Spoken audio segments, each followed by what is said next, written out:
you all for joining us on Facebook Live. We've got an exciting event.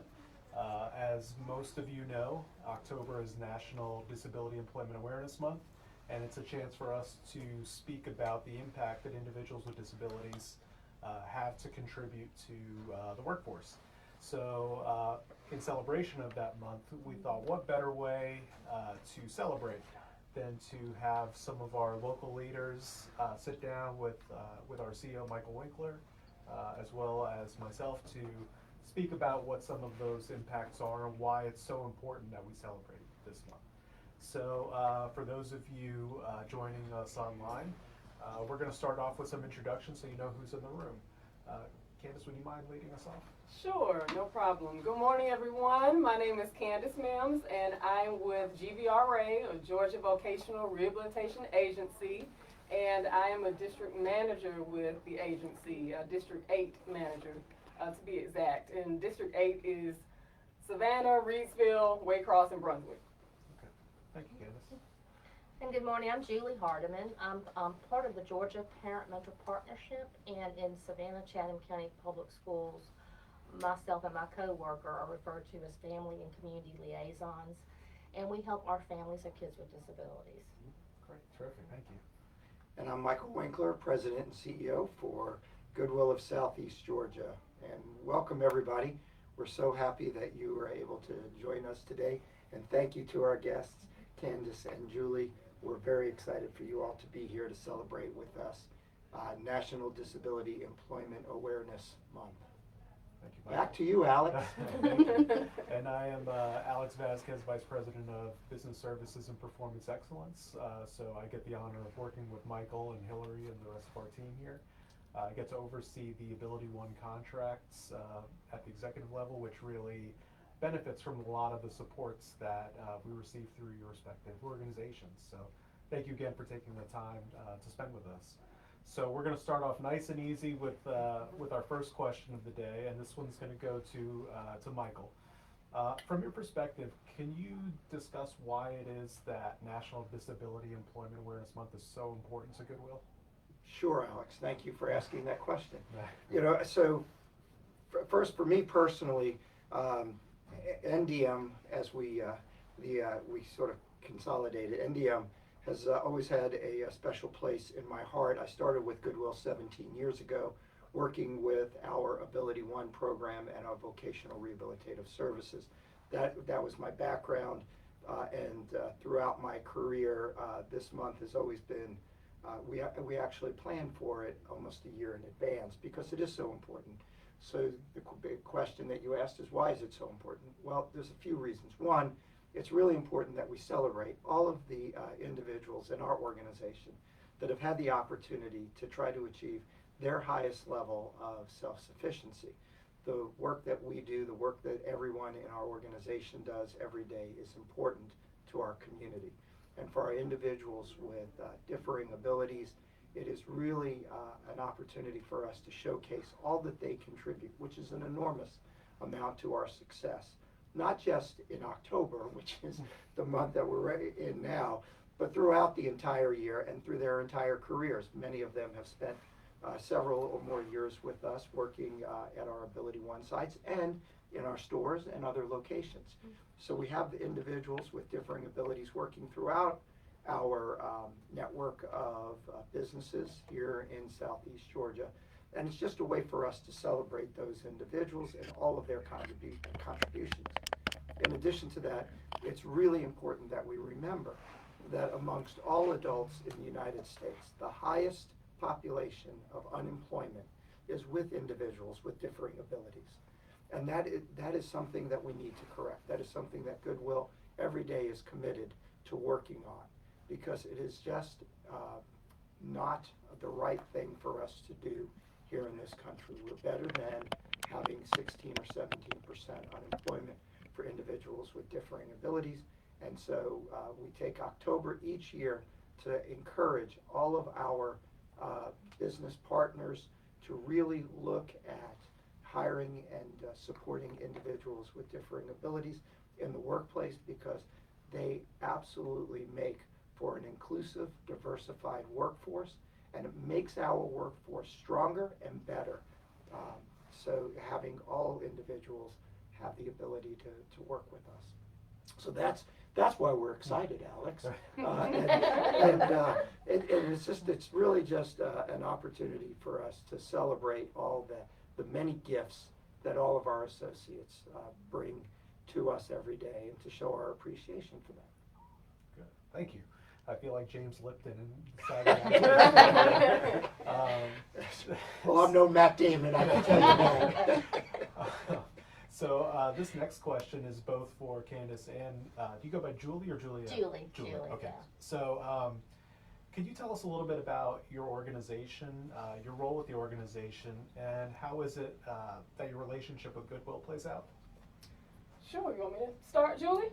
Sure. Okay, so with GVRA, my role as district manager basically is to oversee the wonderful staff that we have in all of our offices, in conjunction with the team of supervisors that I have, because our staff, they work really hard each and every day to provide services, and part of my job is to make sure those services are quality and that the people that come through the door are properly assessed, to make sure that they are determined eligible for our services, and if so, then making sure that they're moving through the process as quickly and timely and efficiently as possible. So GVRA, we serve people with disabilities, trying to get them employed.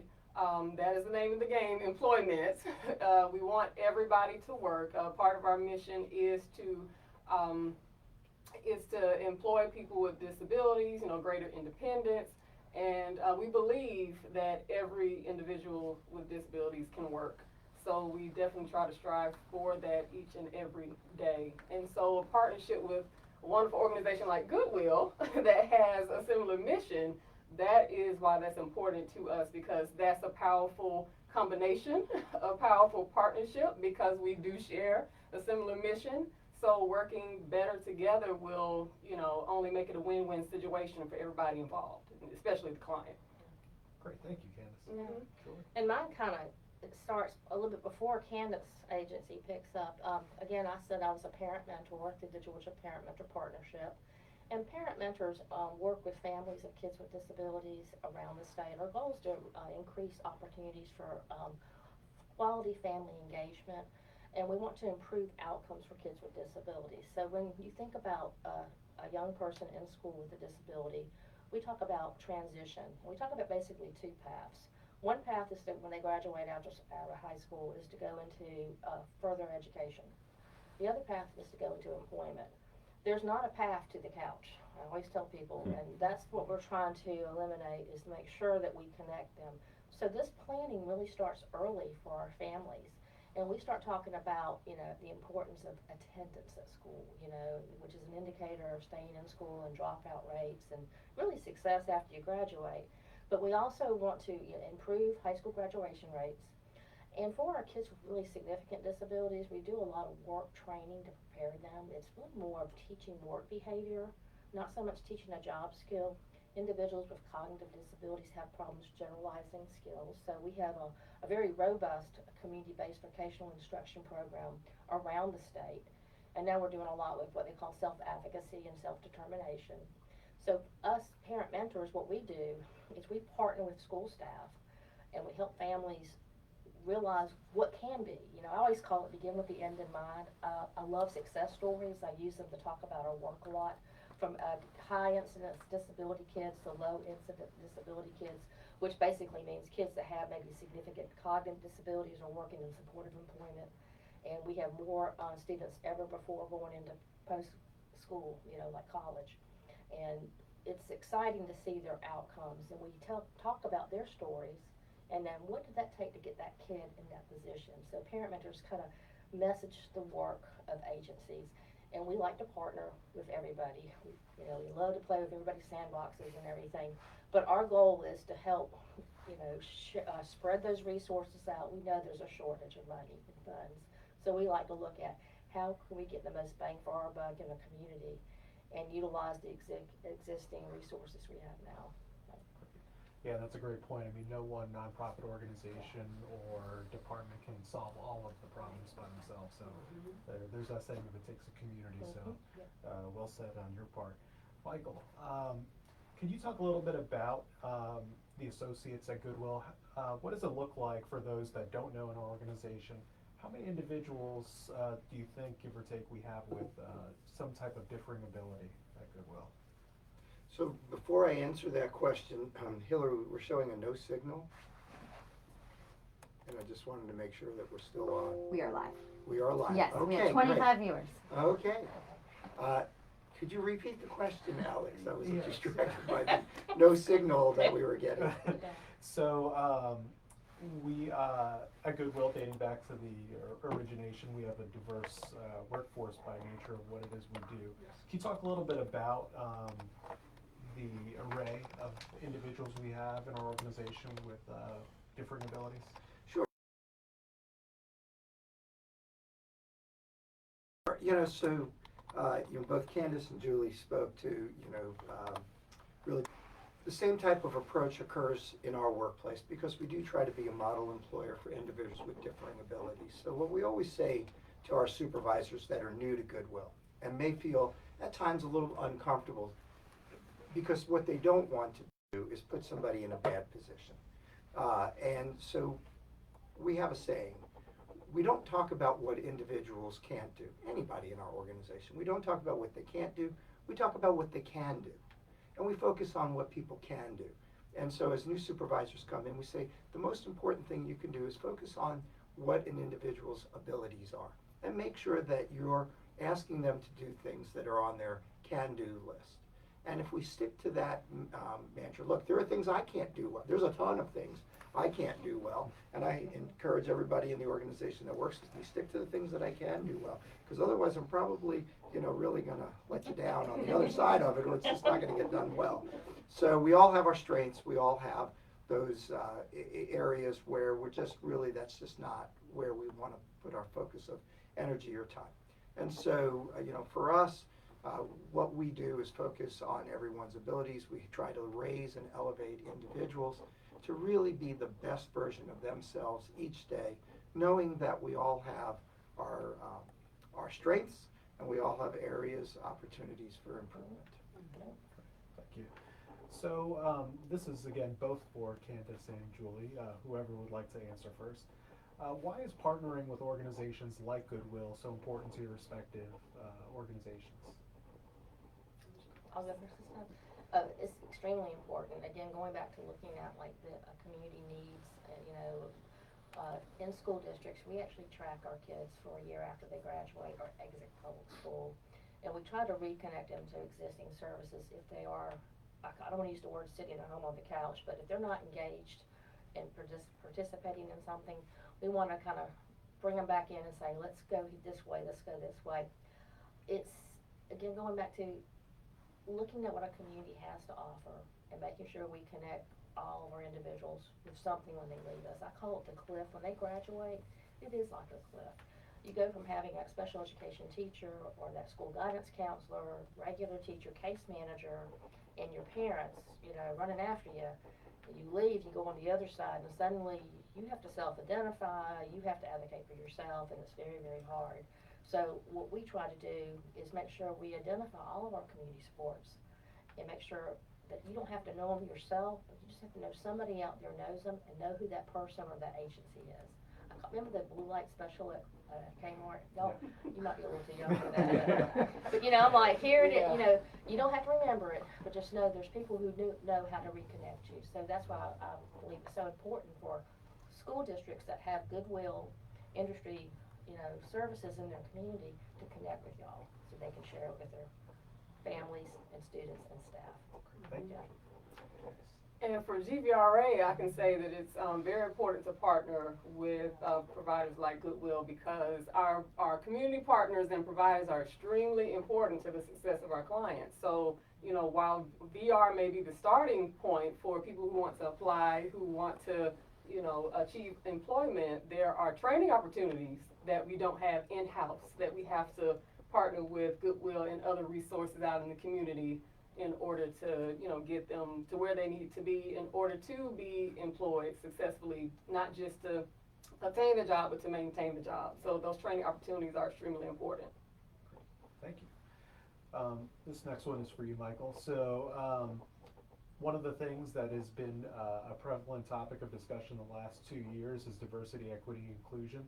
And that the letter I in that for DEI, inclusion, is one that can sometimes get overlooked.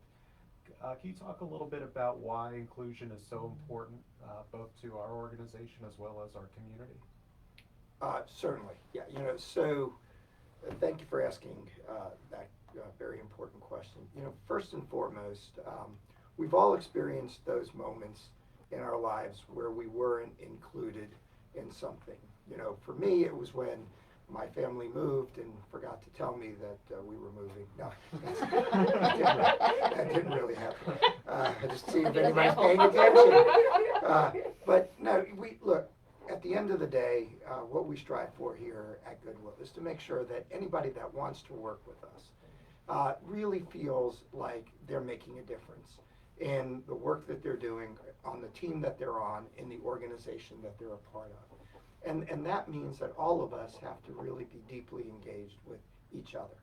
And we have to respect each other and respect the gifts that each individual brings to the organization, and that we all together lift up the community through the work that we do. And so for us, it's really important that everybody feels like they're part of the team, that everybody feels from day one that they understand their job, they understand their role and their impact on the community and on the rest of the organization's success. So for all of us, making sure that people do feel included. There's nothing worse than, and look, I've had a lot of jobs in my day, and there's nothing worse than on day one showing up somewhere and you don't know where the restroom is. You don't know what time lunch is, which is kind of an important thing. You don't know what you don't know. And it can be very daunting. And so what we've tried to do is really make sure that individuals are partnered with a mentor, if you will, in the workplace, so that they can find out those basics. The other thing that we do is on our onboarding process. We make sure that we have a checklist, that every supervisor is responsible to make sure that individuals truly do feel welcome, that they know what time lunch is, that they know where the time clock is, that they know where all the important elements to keep them both safe and productive throughout the day, that they know where all of those things are. And most importantly, that the individual knows, our associate knows how appreciative we are that they came to work. There's a lot of options today. We all know there's more options today than probably in any of our lifetimes for individuals to go to work. And we are just always thrilled and appreciative when individuals choose to come to work here at Goodwill. And we want to make sure that that permeates throughout all of the levels of the organization and in all of our different departments. Great. So same vein of question, just different style. So can you talk about, from your organization standpoint, why inclusion is so important to the folks that you work with?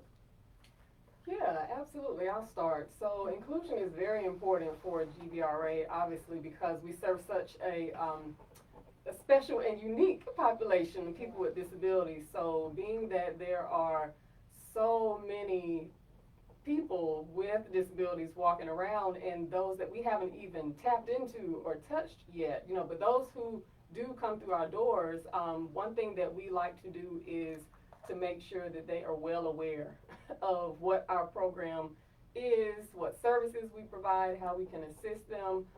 We actually have a handbook that when they start the process, we go through this handbook with them, let them know what their options are, what their alternatives are, and that to us is making them feel included in the process. It's not just VR, just doing everything for you. Of course, we're here to guide you and through the process, but letting them know that they have a hand and a part in the process as well, and letting them know every step of the way, these are the expectations, these are the things that you have to do. You are a part of your own success plan as well, so there's things that you have to do in order to, instead of them feeling like, coming through the door and they don't know what to do, who to work with. They're going to know their counselor, they're going to know, probably the manager of their office, they're going to know the the executive director's name. You know, they have this handbook as a guide, so them, you know, it's important to us that they feel included in every step of the process along the way. Thank you. And for education, inclusion is very important for us who work with individuals with different types of disabilities in public education. I've been around long enough that when I started teaching, people were still being institutionalized. So I actually saw that process end and bringing these folks into their homes and put the services into the homes. Parents' perceptions of inclusion have changed too. In the past, you know, Public Law 94-142, which is the special education law, provided that free, appropriate public education. But we had some parents that were concerned about what was going to happen to their loved one once they came into a school. So it's been a education process for parents who raised children with disabilities in the 70s and 80s. And now today, you know, they're the ones that really were holding on to the sheltered workshops because they felt like it was a safe environment. Our parents who have come up after the closure of lots of the institutions have seen the benefits of having their kids educated with their typical peers. So, you know, like in elementary school, you know, we want them to have at least 80% of the time with their typical peers. Some of them have 100%. The supports are in the classroom. For some of our more significant kids, it could be around 80%.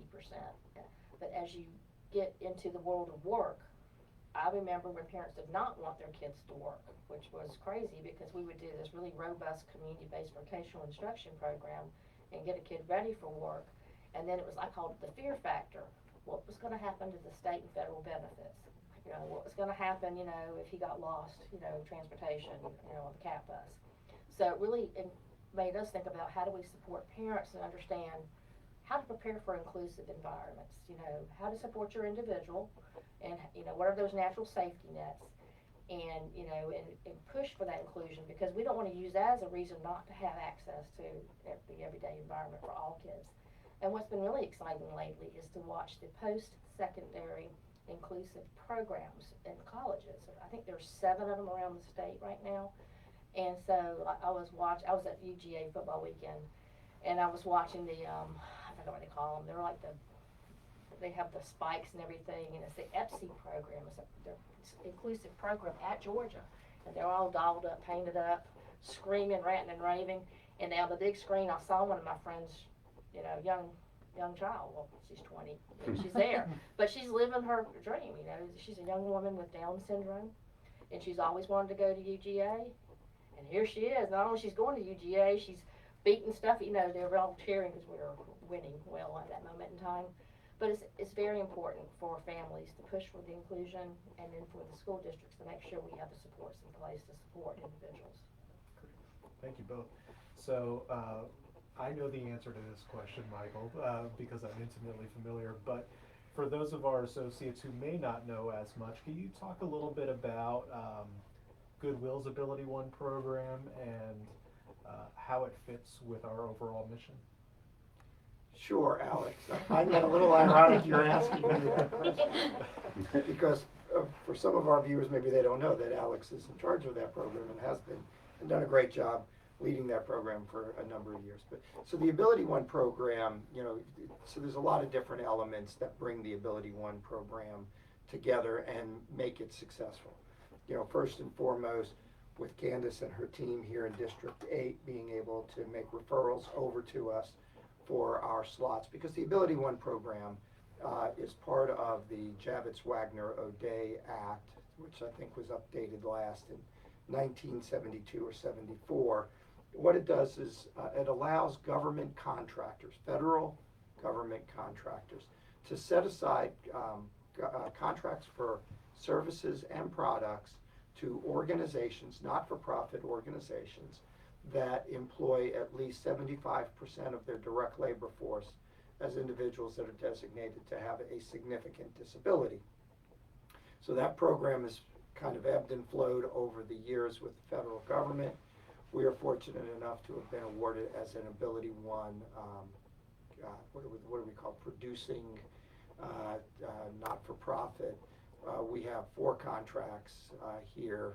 I think it's 4 locations. So we have the Federal Law Enforcement Training Center, we have the Fort Stewart, we have Hunter Army Airfield, and we have the GSA contracts for the GSA buildings. And so with those contracts, right now I think we're running around 80% of our direct labor workforce is 86, 87, getting even better, of our direct workforce are individuals with significant documented disabilities. And what we're really proud of is that those contracts perform to the highest standards of the federal government's requirements all the time, consistently, despite Alex's leadership.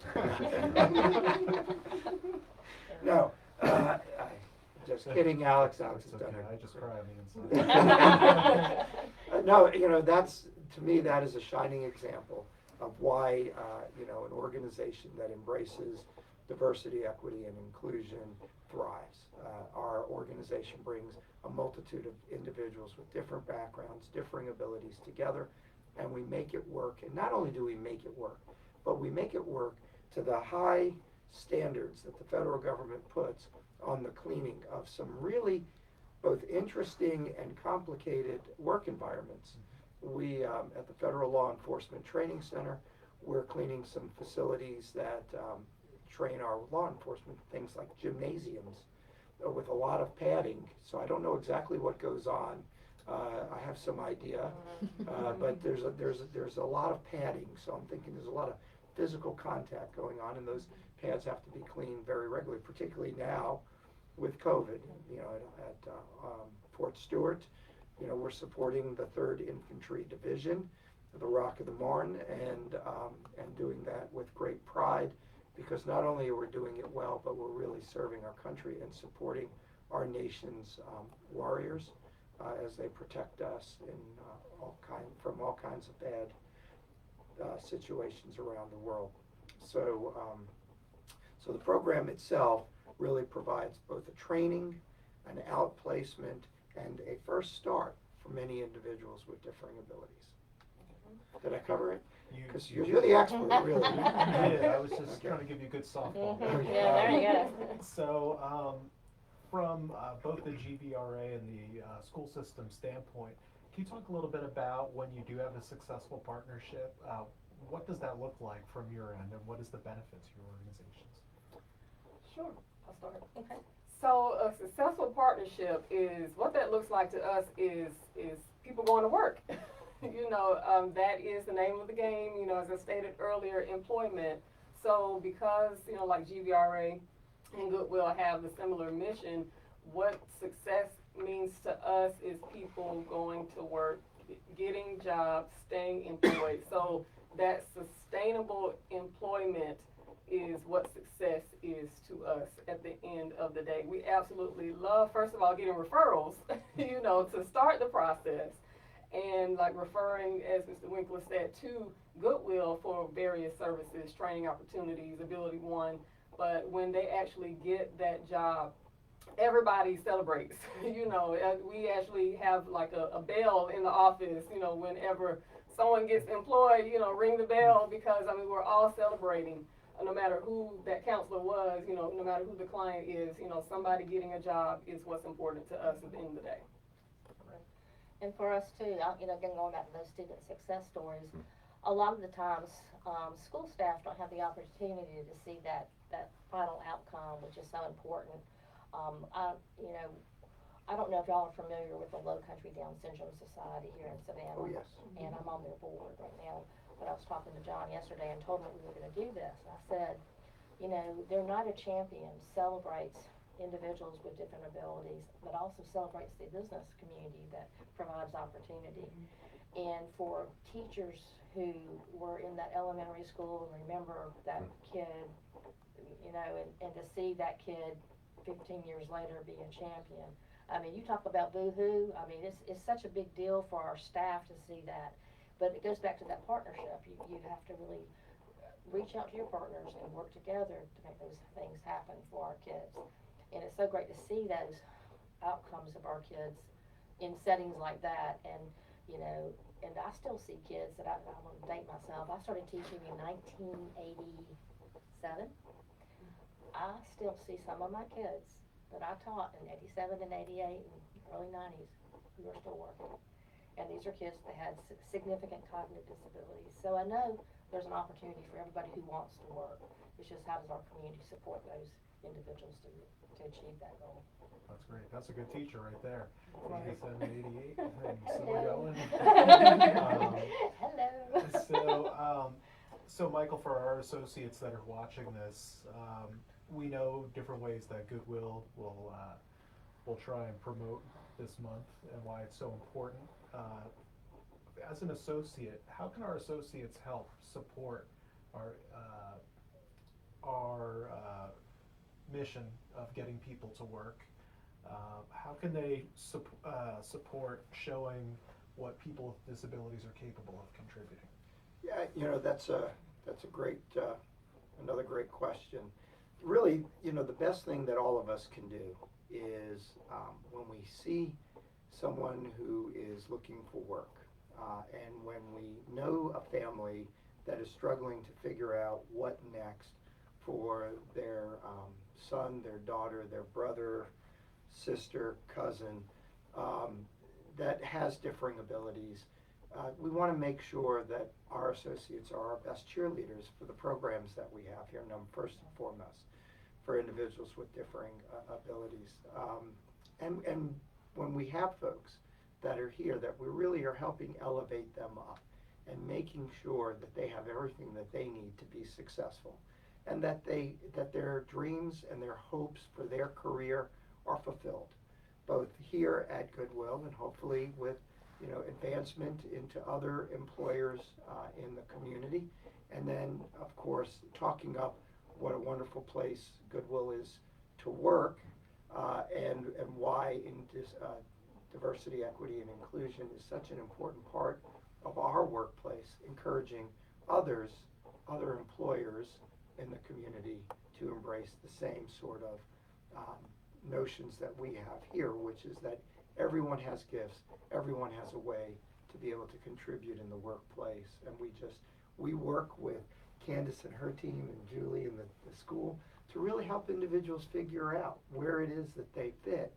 in the workplace, and it is incredibly rewarding for me personally and professionally to be able to know that we find a place for everyone in our organization, and everyone has a place in our organization to be successful. Great. So we know that in the daily grind of things, sometimes it's easy to focus on the problems that we're trying to solve and challenges we're trying to overcome. But this month is an opportunity to talk about successes. Would each of you mind talking about a success that you're particularly proud of an individual who maybe started off at one place and how they ended up succeeding in whatever their case is? I'll go first. I will actually put on my proud mother hat. I became a parent mentor. This is my 8th year, but obviously I've been around the block a couple times. I've done lots of different things. But I became a parent mentor because at the time my oldest child was suffering from onset of obsessive compulsive disorder. And I was trying to find resources, and you would think being a former special education teacher and being in this community, it would have been easy for me to locate it. But mental health resources are very hard to find for young people. And OCD is a mental illness. And so, you know, finally I heard about the Parent Mentor Store, you know, partnership, and I called and I actually talked to the parent mentor who had my job before. And she actually connected me with some resources. There was actually a parent who had an older kid who'd already gone through what I was going through. So I got lucky and the position became available, and I said, I'm going to do it. And at the time I was working with my husband, and we have a small business. But, you know, I watched my daughter struggle with this onset of OCD, and she also has a math disability. And so she was in a little tiny private school, and I said, we're going to get the OCD under control, and then we're going to deal with the math. And so I said, we were getting it under control, and I said, now, you want to go to college. I said, you can't stay in a tiny little private school where there's only 15 kids in your whole grade level. You've got to go to a bigger setting so you can identify your triggers and practice the appropriate responses. So we moved into the public high school in our community. And at the same time, I said, I know she's got a math disability. So I got her evaluated, and sure enough. But she everything, you know, every barrier she dealt with the OCD and she got into college. I said, don't be a business major. Yeah, it's a lot of math. So, of course, she became a business major. And then I said, okay. And I said, well, you know, what are you going to do? She goes, I want to be a social media marketing person. I'm like, is that such a job? I know. But anyway, you know, and she found her niche that kind of identify, I call it the safety area. It eliminates the OCD triggers. She works for a big tech company. She does their social media marketing. And, you know, she just bought a condo. And I was talking about her journey. You know, I was like, Haley, what advice would you have for other kids? And, of course, she hates being my guinea pig. So she'll say, don't have a mother as a parent mentor. But she, you know, she always says, you got to let me do it myself. You got to let me fail, you know, and the gift of failure. So she's my success story that I talk about a lot in the work about, you know, there's a job out there for everyone. You got to have the motivation, you know, and you got to have you have to want to go after it. But with support, she's a great example of somebody who overcame, you know, 2 types of disabilities and is, you know, very productive and bought a condo in Buckhead and is living the dream. So. Yeah, that is a terrific story. Yeah. It's good to see the beginnings and to really appreciate that, Yeah, that right. current I state. feel like my work is done, but I have one who's a freshman. Yeah. Yeah. Yeah. Get it. So for us at GVRA, or me personally, one of the more recent success stories that we've had, there was a young lady that had a visual impairment, and she came through our doors kind of discouraged, you know, already, you know, kind of like, okay, what can you do for me? I really want to work, but not sure how we could help her, not sure what direction she wanted to go in. She just had like a general goal of, I want to help people. So, you know, that's part of our job, to help narrow that down exactly what it is they want to do. So she had like a shaky home life, kind of bouncing back and forth between family members, between Savannah and Brunswick. And finally ended up in Brunswick and got a little bit stable. And there was an opportunity that came up at Publix, actually. And I love that those grocery stores like Kroger and Publix are so, you know, such great advocates, you know, to people with disabilities and hiring them. And so this opportunity came up for her to kind of train at Publix and the local grocery store. Down that way. I'm not even sure if Publix is in Brunswick, but thank you. Yes. So I'm right. All right. So yes. So she got an opportunity at Publix, and you know, long story short, she was hired. You know, she had great support and everything, and the fact that she was visually impaired and was kind of hesitant, like, you know, there's a lot of people in this store. You know, I can't really see very well, but she had great support. She had a great job coach. She ended up getting hired full time. She's actually still there to this day, and her mother was so inspired by the story that she went to apply for Publix and is working there. So it's a family affair because of, you know, the great support from the team at Publix, the manager at Publix, and of course her VR team and everybody else that was involved. So, you know, stories like that just really do, you know, keep us going, knowing that one person at a time, one day at a time. You know, being patient with them and vice versa, them with us. You know, it's just a great collective partnership when we can see people, especially when there's a little bit of a struggle, you know, it just warms our heart when they overcome those obstacles and, you know, no matter what, they end up getting employed and staying employed at the end of the day. And sharing those stories with others. Right, because, exactly, you know, right. Because when you think, parents of younger children, Mm-hmm. yeah, so who think that, oh my gosh, you know, Julie's gonna live with me forever downstairs in the basement. Right. And I'm like, no, these are the opportunities that are out there with them. Exactly. I think about Project Search. Y'all do a lot of Project Search. Right, exactly. Yeah. Not to get on my own soapbox, but we had an individual recently who. I'm sorry, we didn't ask you a question. But we have an Tell us your individual success. right now who's at one of our contracts here in Savannah. I'm not going to use her name in case she doesn't want that, but 6 years ago when I started here, I could barely get out a word out of her. You know, we could get a hi, you know, a smile. She just put in her 2 weeks notice, and the development that she's had, she holds conversations with me now. And She is going to go out into community employment, and we are really excited for her. But it's great to see that over a period of time. You know, so I'm glad you guys get to see that, and I'm fortunate that I get to see that as well. For some of our associates viewing that either might have a disability that maybe that is not so visible, or has a family member that might have a differing ability, what resources out there are there that you would recommend to them, or what steps could they take? You may start first? Sure. You know, one of the things that parent mentors do is, you know, I call beat the streets and identify all the state resources. State resources and school resources are very different. You know, eligibilities are different. You know, school district services are entitlement. State resources are not. There's waiting lists. So what we do is I actually have a list. You know, I do a lot of workshops on when there's not a pandemic about how to connect with family support, which is a state-funded service for individuals with intellectual or developmental disabilities, and the now comp waivers. A lot of our families are asking for help with applying for Katie Beckett deeming waiver, or GAP, which is a pediatric waiver.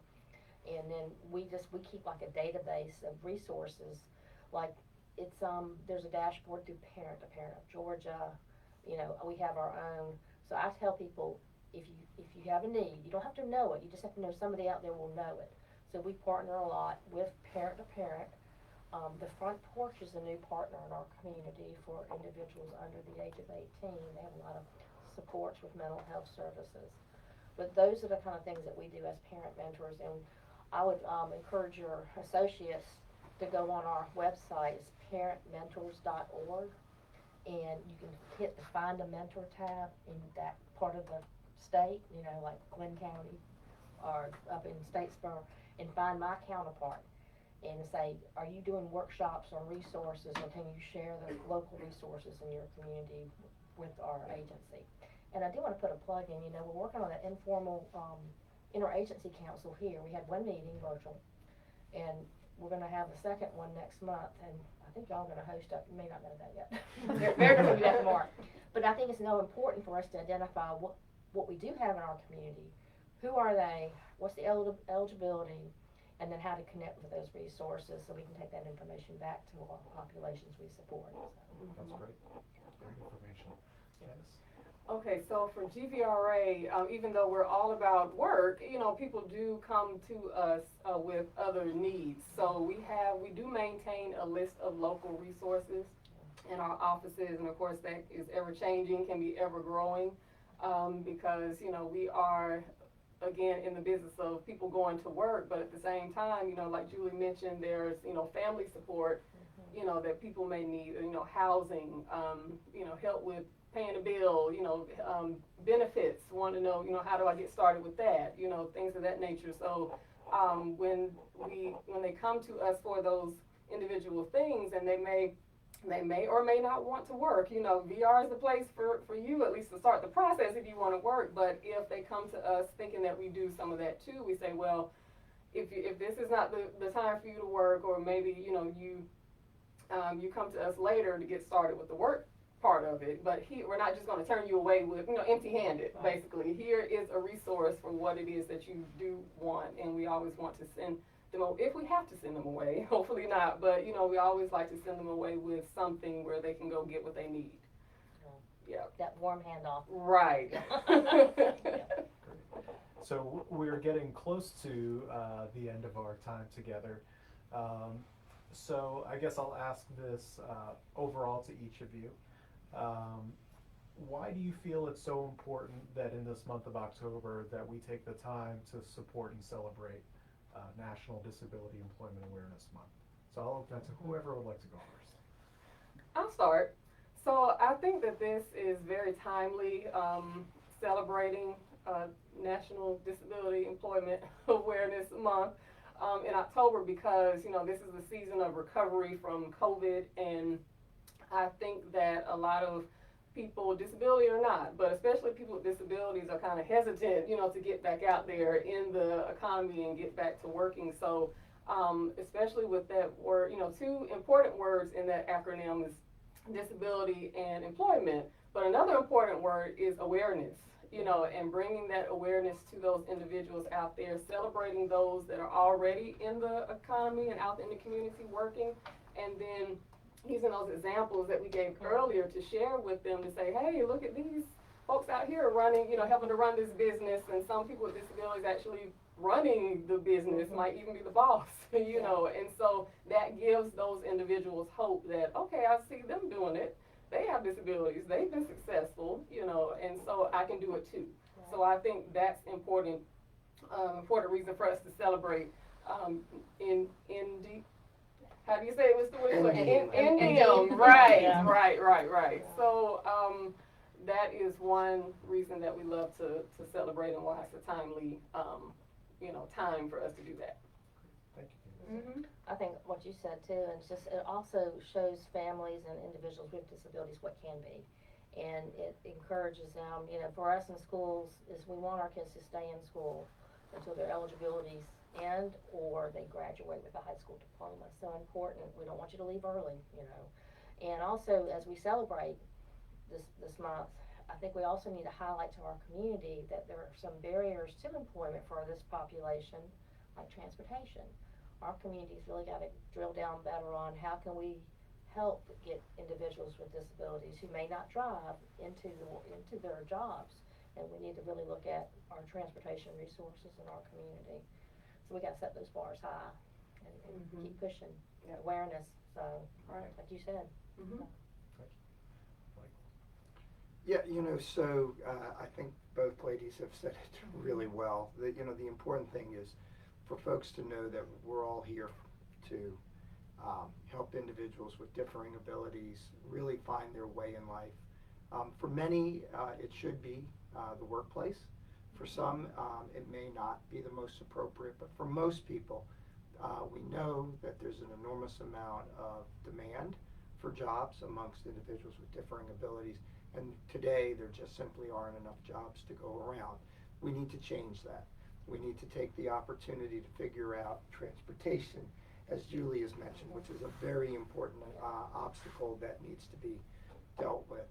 And to really make sure that employers warmly and fully embrace the notion that everybody has a place in our community, everybody has a place in our society, and everybody can add value to the organizations in which they work. And so we need to work together to figure out how to really reduce, as I said at the beginning of this, that the unemployment rate is almost 3 times the national average for individuals with differing abilities. We need to bring that way down, and we need to work together to figure out how to do that. Not one of us has all the answers, but working together, I know we can figure it out. Absolutely.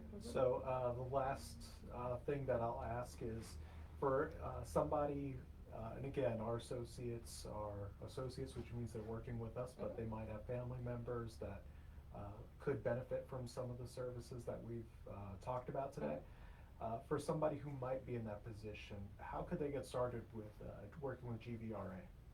Okay, so how you can get started is, first of all, I want to let everybody know that we're open for business Monday through Friday, 8 to 5. Again, we love referrals. One thing that I can share, a great thing that's been happening lately is every Wednesday we actually have an online orientation that is hosted. And that is an opportunity for question and answer regarding VR services and what we do and how they can get started. And it's an opportunity for us to walk people through the VR process and let them know what to expect when applying for our services. And again, that's every Wednesday at noon and 6:30. And there are Zoom links that are on our website at gvs.ga.gov. And you can just Google GVRA, and it should be the first thing you pop up. But again, that website is gvs.ga.gov. And on the home page is a notice right at the top that will direct you to the links that you click on for those sessions that happen every Wednesday. And there's also a number that you can call, which is 844-367-4872. I want to make sure I get that correct. Yeah, you know what, let me see if I got it right. Yes, I did. 844-367-4872.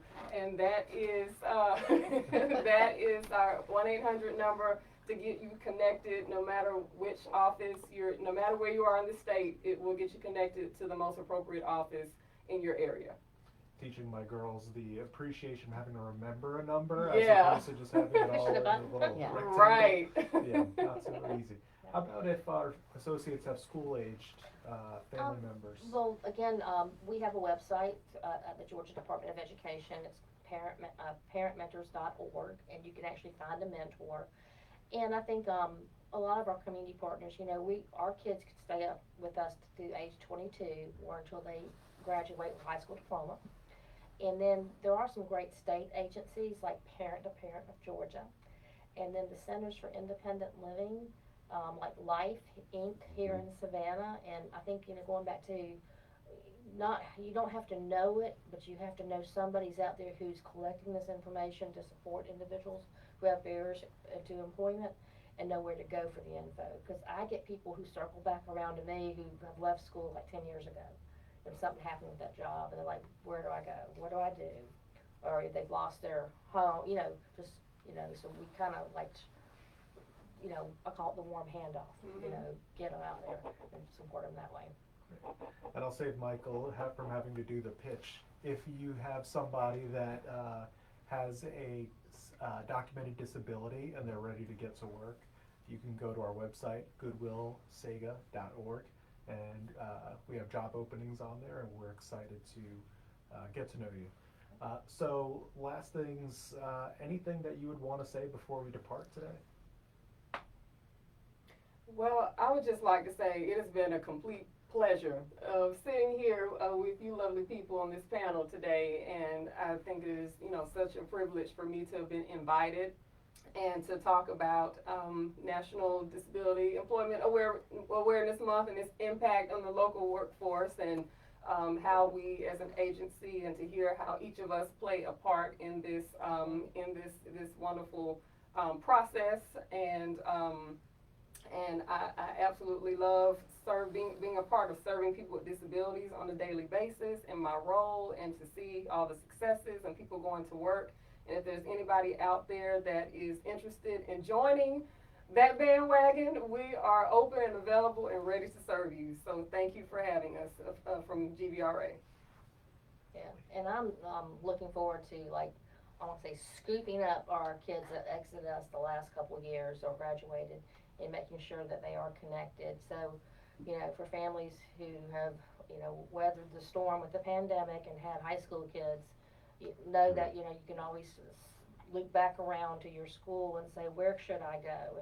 And they're going to refer you to people like GVRA, and they're going to refer you to Parent to Parent or to SIL, the Center for Independent Living, because it is going to be challenging, because we know we need to help provide those supports that make work, you know, possible for some of these individuals. And I think our community is going to start looking harder at transportation. How can we help people get to work? But I do appreciate the opportunity as well. So, y'all. Michael, any final words? What a wonderful way to start off a Tuesday morning. You know, the weather has been absolutely beautiful. I love October in Savannah. It's my favorite time of the year. And NDM is one of my favorite months of the year, so that we can celebrate those individuals and to bring awareness to a very important topic to Goodwill, and a big part of why we are here is to help individuals overcome their obstacles and challenges and become self-sustaining members of our community. And so thank you to Candace, thank you Julie. It was wonderful to have you all here to talk about it. Clearly you all are experts in the field, and anything that we can do to continue to support and help both your organizations and you all individually, let us know. We'll be glad to do that. Thank you to Alex. You did a great job. Thank you. James Lipton should be scared right now, because you're gunning for him. Coming for it. And Hillary, come over here, Hill. Come on. Come on, kid. Everybody knows Hillary, our marketing and communications manager. done a great job coordinating this today. Thank you so much for joining us Yes, today. sir. We're very grateful to have you. And we got Mr. Kelso over here in the corner. In the corner. Our VP of Mission Advancement, as always. And Hillary, you did a great job. Thank you for this. And thank you to all of our associates who are watching, and make sure that all of your families know the resources that we have here, and hopefully you all know the resources that we have here. There'll be more on that coming later in the month and into the end of the year. And again, thank you, Alex. Thank you, ladies. You're Thank you, welcome. guys. What a wonderful day. Yes. Thank you. Thank y'all. Happy Tuesday. All right. Thank Happy you. Tuesday. Happy Tuesday.